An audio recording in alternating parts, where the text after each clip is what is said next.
T ನರಸೀಪುರದಲ್ಲಿ 3ನೇ ವರ್ಷದ ಮೈಸೂರು ಜಿಲ್ಲಾ ಮಟ್ಟದ ಅಧಿಕ ಹಾಲು ಕರೆಯುವ ಸ್ಪರ್ಧೆಯನ್ನು ಹಮ್ಮಿಕೊಳ್ಳಲಾಗಿತ್ತು.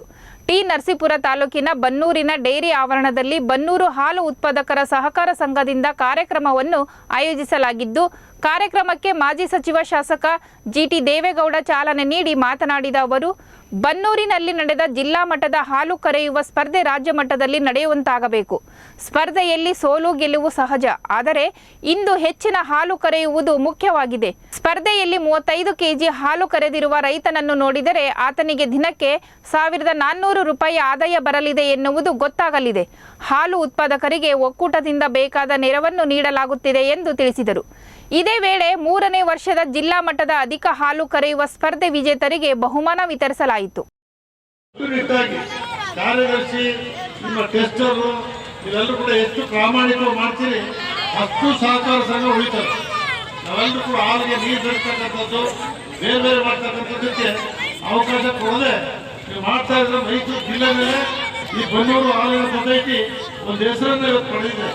4,500 ಲೀಟರ್ನ ಹಾಲು ಉತ್ಪಾದನೆ ಮಾಡ್ತಾ ಇದೆ ಅಂತ ಹೇಳಿದ್ರೆ ನಿಮ್ಮದೇ ಜಿಲ್ಲೆ ಗೊತ್ತಾಗ್ಬೋದು.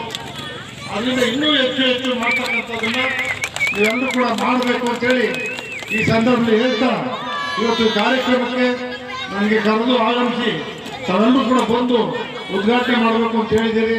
ನಿಮ್ಗೆಲ್ಲರೂ ನನ್ನ ಶುಭಾಶಯಗಳು.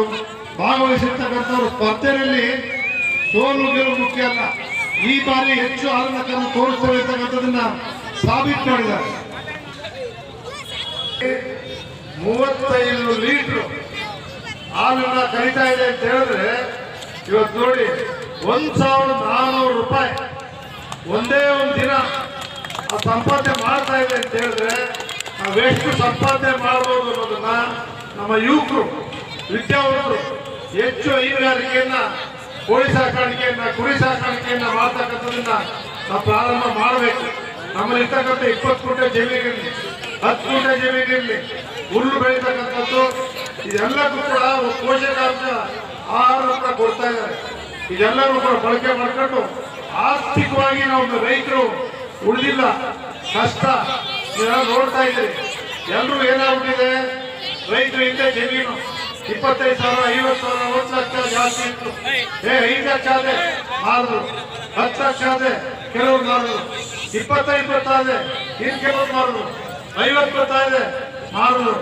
ನಿಮ್ಗೆ ಉದಾಹರಣೆಗೆ ಹೇಳ್ತೀನಿ, ಕುಂಬಾರ್ ಕೊಟ್ಟರು, ಬಡವಾರಲ್ಲಿ ಕನ್ಯಾಗಳು ಕೊಟ್ಟರು, ಎಲ್ಲ ಜಮೀನ್ದಾರರು ಅವ್ರ ಮಕ್ಕಳಿಗೆ ಸೈಟ್ ಇಲ್ಲ. ಇವತ್ತು ಅವ್ರ ದುಡ್ಡು ಎಲ್ಲಿದೆ ಅವ್ರ ಹತ್ರ. ಈಗ ಅವ್ರ ಮಕ್ಕಳಿಗೆ, ಮೊಮ್ಮಕ್ಕಳಿಗೆ ಮನೆ ಕಟ್ಕೊಳ್ಳೋಕೆ ಸೈಟ್ ಇಲ್ಲ, ಜಮೀನ ಉಳಿಸ್ಕೊಂಡಿಲ್ಲ. ಮಾರೋದು, ಮದುವೆ ಮಾಡೋದು, ಸುಡೋದು ದುಡ್ಡು. ಮನೋತ್ಪಾದಕ ಖರ್ಚು ಮಾಡ್ತಕ್ಕಂಥದ್ದನ್ನ ನಾವು ನಿಲ್ಲಿಸಬೇಕು. ನಮ್ಗೆ ಎಷ್ಟಾದ್ರೆ ಇದೆ ನೋಡ್ಕೊಂಡು ನಾವು ಬದುಕೋದಕ್ಕೆ ಕಲಿಬೇಕು. ಸರಳ ವಿವಾಹಗಳು ಮಾಡಬೇಕು. ನಾನೇನೆ ಮಂತ್ರಿಯಾಗಿ, ಶಾಸಕ ಆಗಿ, ನಿಮ್ಗೆಲ್ಲರೂ ಕೂಡ ಗೊತ್ತು, ನಾನು ಪ್ರಗತಿಪರ ರೈತ, ಹುಡ್ತಾ ರೈತನೇ ನಾನು. ನಮ್ಮ ತಂದೆ 66 ಇಟ್ಕೊಂಡಿದ್ರು. ಎಲ್ಲ ಬೆಳೆಗಳನ್ನು ಕೂಡ ಬೆಳೆದಿದ್ದು ಪಂಚಾಯತ್ ಹಾಕಿ. ನೀರಾವರಿ ಇಲ್ಲ.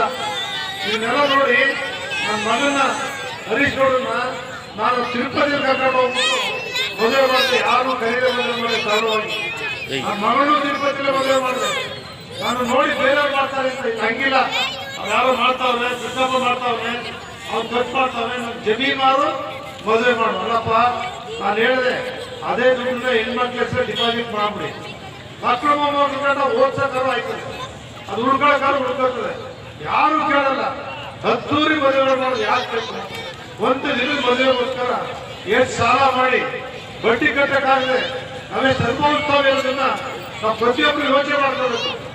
ತಿಳಿದವರು ನಾವು ಮೊದಲು ಮಂತ್ರ ಮಾಂಗಲ್ಯ ನಮ್ಮ ಕವಿಗಳು ಕುವೆಂಪು ಅವರು ಹೇಳಿದ್ರು, ರೈತ ಸರ್ಕಾರ ಮಾಡ್ತಿದ್ರು. ಪುಟಾಣಿಯವರೆಲ್ಲ ಶ್ರೀರಂಗಪಟ್ಟಣ ಬಂದ ಅವರು ನಿಲ್ಲಿಸ್ಬಿಟ್ಟವರು. ಅದರಿಂದ ನಾವೆಲ್ಲರೂ ಕೂಡ ನಮ್ಮ ಉಳಿಬೇಕು. ನಮ್ಮ ಬಡವರು, ನಮ್ಮ ಹಳ್ಳಿಗಳ ಅಭಿವೃದ್ಧಿ ಆಗಬೇಕು, ನಮ್ಮ ರೈತರು ಉಳಿಬೇಕು ಅಂತ ಹೇಳಿದ್ರೆ ಸರಳ ವಿವಾಹಗಳನ್ನು ಮಾಡಬೇಕು, ಅದ್ದೂರಿ ವಿವಾಹಗಳನ್ನು ಮಾಡೋದನ್ನು ನಿಲ್ಲಿಸಬೇಕು. ಆ ಮೂಲಕ ನಾವೆಲ್ಲರೂ ಕೂಡ ಆರ್ಥಿಕವಾಗಿ ಸಂಸ್ಕಾರ ನಿಂತಕ್ಕಂಥದನ್ನ ಮಾಡಬೇಕು ಅಂತೇಳಿ ಈ ಸಂದರ್ಭದಲ್ಲಿ ರೈತರಿಗೆ, ಕಾರ್ಮಿಕರಿಗೆ ಆಗಲಿ, ಹಾಲು ಉತ್ಪಾದಕರಿಗೆ ಇವತ್ತು ಒಂದು ಸ್ಪರ್ಧೆಯನ್ನು, ಅಧಿಕ ಹಾಲು ಉತ್ಪಾದಕ ಸ್ಪರ್ಧೆಯನ್ನು ಏರ್ಪಡಿಸಿರ್ತಕ್ಕಂಥದ್ದು ಭಾರಿ ಸಂತೋಷದ ವಿಚಾರ. 3 ವರ್ಷಗಳಿಂದ ನಿರಂತರವಾಗಿ ಇದನ್ನ ಹಮ್ಮಿಕೊಂಡು ಬಂದಿದ್ದಾರೆ.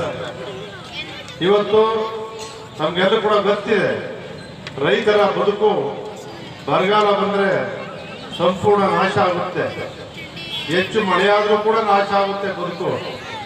ಆದರೆ ಹಾಲು ಉತ್ಪಾದನೆಯಲ್ಲಿ ನಮ್ಮ ರೈತರ ಸಂಕಷ್ಟಕ್ಕೆ, ಬಡವರ ಸಂಕಷ್ಟಕ್ಕೆ ಕಾಮಧೇನು ಹಾಲು ಅಂತ ನಾವೆಲ್ಲರೂ ಕೂಡ ಎತ್ತುಗಳನ್ನ ಸಾಕ್ತಾ ಇದ್ವಿ.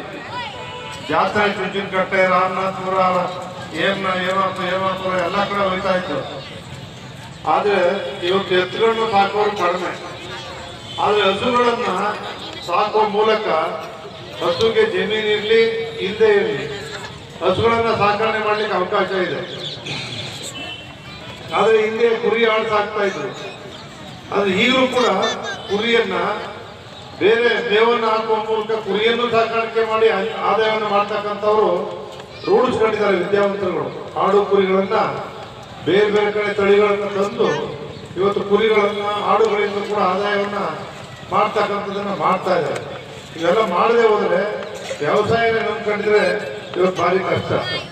ನಿಮ್ಗೆಲ್ಲರೂ ಕೂಡ ಇಡೀ ರಾಷ್ಟ್ರದಲ್ಲಿ ಗುಜರಾತಲ್ಲಿ ರಾಷ್ಟ್ರೀಯ ಹೈನುಗಾರಿಕೆ ಮಹಾಮಂಡಳಿಯನ್ನ ಅಂದು ಗುಜರಾತ್ ಒಂದು ಹಳ್ಳಿನಲ್ಲಿ ಬಲವೇಂದ್ರ ಪಟೇಲ್ ಅಂತ ಹೇಳಿ ಮಂತ್ರಿಯಲ್ಲಿ ಕೇಂದ್ರ ಮಂತ್ರಿ ಲಾಲ್ ಬಹದ್ದೂರ್ ಶಾಸ್ತ್ರಿ ಅವರು ಪ್ರಧಾನಮಂತ್ರಿಗಳಾಗಿದ್ದಾಗ ಒಂದು ಹಳ್ಳಿನಲ್ಲಿ ಪ್ರಾರಂಭ ಮಾಡಿರ್ತಕ್ಕಂಥ ಈ ಒಂದು ಸಹಕಾರ ಸಂಘ ನಮ್ಮ ಕರ್ನಾಟಕ ರಾಜ್ಯಕ್ಕೆ ನಮ್ಮವರೇ ಆದಂತಹ ಕೋಲಾರದಲ್ಲಿ ಎಂ ವಿ ಕೃಷ್ಣಪ್ಪ ಅಂತೇಳಿ ಮಂತ್ರಿ ಆಗಿದ್ರು.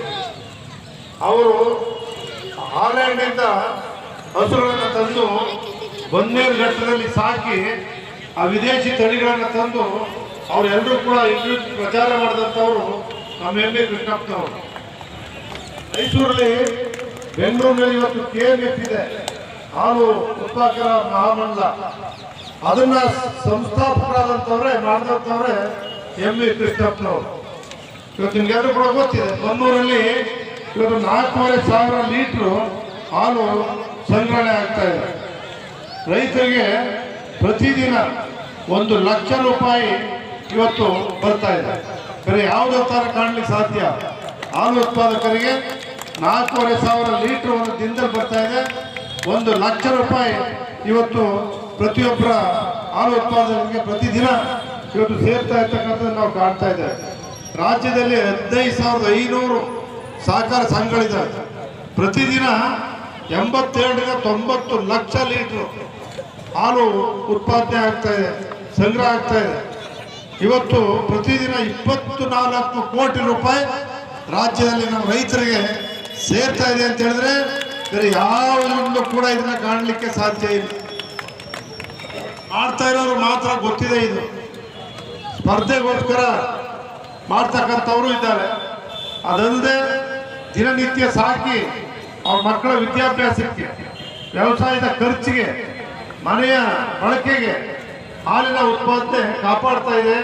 ಅದರಲ್ಲೂ ಮಹಿಳೆಯರ ಕೈಗೆ ದುಡ್ಡು ಸಿಗ್ತಕ್ಕಂಥದ್ದು ಇದೊಂದೇ ಒಂದು ಅಂತಕ್ಕಂಥದ್ದು ಕೂಡ ಈ ಸಂದರ್ಭದಲ್ಲಿ ನಾವು ನೆನೆಸಬೇಕಾಗ್ತದೆ. ಮಹಿಳೆಯರು ಹೆಚ್ಚಿನ ಪಾತ್ರವನ್ನು ವಹಿಸ್ತಾ ಇದ್ದಾರೆ. ಇವತ್ತು ನಮ್ಮ ಮೈಸೂರು ಜಿಲ್ಲೆಯಲ್ಲಿ 7,5 ಲಕ್ಷ ಲೀಟರ್ ಹಾಲು ಬರ್ತಾ ಇದೆ. 2.5 ಕೋಟಿ ರೂಪಾಯಿ ಮೈಸೂರು ಜಿಲ್ಲೆಯಲ್ಲಿ ಹಾಲು ಉತ್ಪಾದಕ. ಪ್ರತಿದಿನ 2.5 ಕೋಟಿ ಅಂದರೆ ಒಂದು ತಿಂಗಳಿಗೆ 75 ಕೋಟಿ ರೂಪಾಯಿ. ಒಂದು ತಿಂಗಳಿಗೆ 75 ಕೋಟಿ ರೂಪಾಯಿ. ಒಂದು ವರ್ಷಕ್ಕೆ ಲೆಕ್ಕ ಹಾಕಿ ಅಲ್ಲಿಗೆ 2.5 ಕೋಟಿ ಅಂದರೆ ಒಂದು ಇಲ್ಲ ಪ್ರತಿದಿನ 2 ಕೋಟಿ ಅಂದರೆ ನಿಮಗೆ ಒಂದು ತಿಂಗಳಿಗೆ 60-75 ಕೋಟಿ ಆಯ್ತು. ಇವತ್ತು ನಡೀತಾ ಇದೆ ಅಂತ ಹೇಳಿದ್ರೆ ನೀವೆಲ್ಲರೂ ಆಶ್ಚರ್ಯ ಪಡಬೇಕು. ನಾವೇನು ಕೂಡ ನಮ್ಮ ಹುಡುಗರು ಇವತ್ತು ಇಂಜಿನಿಯರ್ ಹೋಗ್ಬಿಟ್ರು, ಡಾಕ್ಟರ್ ಹೋಗ್ಬಿಟ್ರು, ಹಣ ಅದು 8,000 ಹೊತ್ತಿನಲ್ಲಿ ಫ್ಯಾಕ್ಟ್ರಿಗೆ ಆ ಕೆಲಸ ಕೊಡ್ತೀವಿ ಅಂತದ್ದು ಅವರೇ ತಗೊಂಡು ಮಾರಾಟ ಮಾಡ್ತಕ್ಕಂಥದ್ದು. ಸಣ್ಣ ಪುಟ್ಟ 20 ಕುಂಟೆ 30 ಕುಂಟೆ ತರಕಾರಿ ಬೇರೆ ಬೇರೆ ಪದಾರ್ಥಗಳನ್ನು ಬೆಳೆಯೋದ್ರಲ್ಲಿ ನಾವು ಎಷ್ಟು ಸಂಪಾದನೆ ಮಾಡ್ಬೋದು ನೀವೇ ಲೆಕ್ಕ ಹಾಕಿ. ಒಂದು ತಿಂಗಳಿಗೆ 10,000ನೇ ಆಗಲಿ, 1 ಲಕ್ಷ ಆಯಿತು. ಒಂದು ವರ್ಷಕ್ಕೆ 8,000 15 ಲಕ್ಷ. ಆ 1 ಲಕ್ಷನ ನಮ್ದು 20 ಗುಂಟೆ ಭೂಮಿ ಇದ್ರು ಸಂಪಾದನೆ ಮಾಡೋರು ಇದ್ದಾರೆ ಇವತ್ತು. ಶುಂಠಿ ಹಾಕಿದ್ರು ವ್ಯಾಪಾರ ಬೆಳೆ ಇದೆ, ಇವತ್ತು 1 ಕೋಟಿ ರೂಪಾಯಿ ಸಂಪಾದನೆ ಮಾಡಿದ್ದಾರೆ ನಮ್ಮ ರೈತರು. ಈ ರೀತಿ ಆದರೆ ಏನೇ ಇರಲಿ, ಬನ್ನೂರಲ್ಲಿ ಕೆ ಕೃಷ್ಣಪ್ಪನು ಕೂಡ ನನಗೆ ಭಾರಿ ಸ್ನೇಹಿತರು. ಕೊಳ್ಳೇಗಾಲ ಚಿಕ್ಕಬಳ್ಳೂರು ನಾನು ಅವರು ಎಲ್ಲ ಒಂದೇ ಸಾರಿ ಯೂನಿಯನ್ನಲ್ಲಿ ಅವ್ರನ್ನ ಅಧ್ಯಕ್ಷ ಆಗಲೇಬೇಕು ಅಂತ ಆಟ ಆಡಿದ್ರು. ಅವ್ರನ್ನೂ ಅಧ್ಯಕ್ಷ ಮಾಡಿದ್ದೆ. ಇನ್ನೊಂದು ಹುಡುಗ ಇದೇ ಬನ್ನೂರಿನವ್ರನ್ನ, ಒಂದು SC ಹುಡುಗ ರಾಜ್ಯದಲ್ಲಿ ನಂಜನಸ್ವಾಮಿ ಅಂತ ಹೇಳಿ ಅಲ್ವಾ, ರಾಜ್ಯದಲ್ಲಿ ಯೂನಿಯನ್ಗಳಲ್ಲಿ ಯಾರೂ ದಲಿತರ ಅಧ್ಯಕ್ಷ ಆಗಿಲ್ಲ ಇವತ್ತಿನವರು ಕೂಡ. 31 ಜಿಲ್ಲಾ ಯೂನಿಯನ್ಗಳಲ್ಲಿ ನಾನೇ ರಾಜೀನಾಮೆ ಕೊಟ್ಟು ದಲಿತರನ್ನ ಮಾಡಿ ತೋರಿಸ್ಬೇಕು ಅಂತೇಳಿ ನಿಮ್ಮವ್ರನ್ನೇ ನಂಜನಸ್ವಾಮಿ ಇದೇ ಒಂದು ಹುಡುಗನ ಯೂನಿಯನ್ ಅಧ್ಯಕ್ಷ ಮಾಡಿದ್ದೆ ಜಿಲ್ಲೆಗೆ. ನಾನು ಮತ್ತೆ TP ಬೋರಾಯ್ತು ಮೈಸೂರು ಜಿಲ್ಲಾ ಪಂಚಾಯತ್ ಜಿಲ್ಲಾ ಪರಿಷತ್ ತಾಲೂಕು ರೋಡಲ್ಲಿ ಜಿಲ್ಲಾ ಪಂಚಾಯತ್ ಜಿಲ್ಲಾ ಪರಿಷತ್ ಅಂತ ಇತ್ತು, ಜಿಲ್ಲಾ ಪರಿಷತ್ ಡಿಸ್ಟ್ರಿಕ್ಟ್ ರೋಡ್, ಅಲ್ಲಿ ಉಪಾಧ್ಯಕ್ಷ ಆಗಿದ್ರು. ನಾಗರತ್ನವ್ರ ಗಂಡ ಅಧ್ಯಕ್ಷ ಆಗಿದ್ರು, TP ಬೋರಾಯ್ತರು ಉಪಾಧ್ಯಕ್ಷರು, ನಾನು ಅಧ್ಯಕ್ಷರಾಗಿದ್ದಂಥ ಸ್ಥಳದಲ್ಲಿ. ಅದೇ ರೀತಿ ಸಿದ್ದಯ್ಯನವರು ನಾವು ಜಿಲ್ಲಾ ಪರಿಷತ್ ಮೆಂಬರ್ ಆಗಿದ್ದು ಒಟ್ಟಿಗೆ. ಕೆ ಮಾದೇಗೌಡರು ನಾವು 15 ವರ್ಷ DCC ಬ್ಯಾಂಕಲ್ಲಿ, ಹಿರಿಯೂರು ಮಾದಪ್ಪ, ಕೆ ಮಾದೇಗೌಡರು ನಾವೆಲ್ಲ DCC ಬ್ಯಾಂಕಲ್ಲಿ ಇದ್ದು. ಕೃಷ್ಣಪ್ಪನವರು, ನಾವು, ರಾಮಸ್ವಾಮಿ ಅವರು, ನಿಮ್ಮ ಸುನೀತಾ ವೀರಪ್ಪನವರು, ನಮ್ಮ ಅಶ್ವಿನ್ ಕುಮಾರ್ ಅವರು ಕೂಡ ನಮ್ಮ ಪಕ್ಷದಿಂದ ಶಾಸಕರಾಗಿದ್ದರು.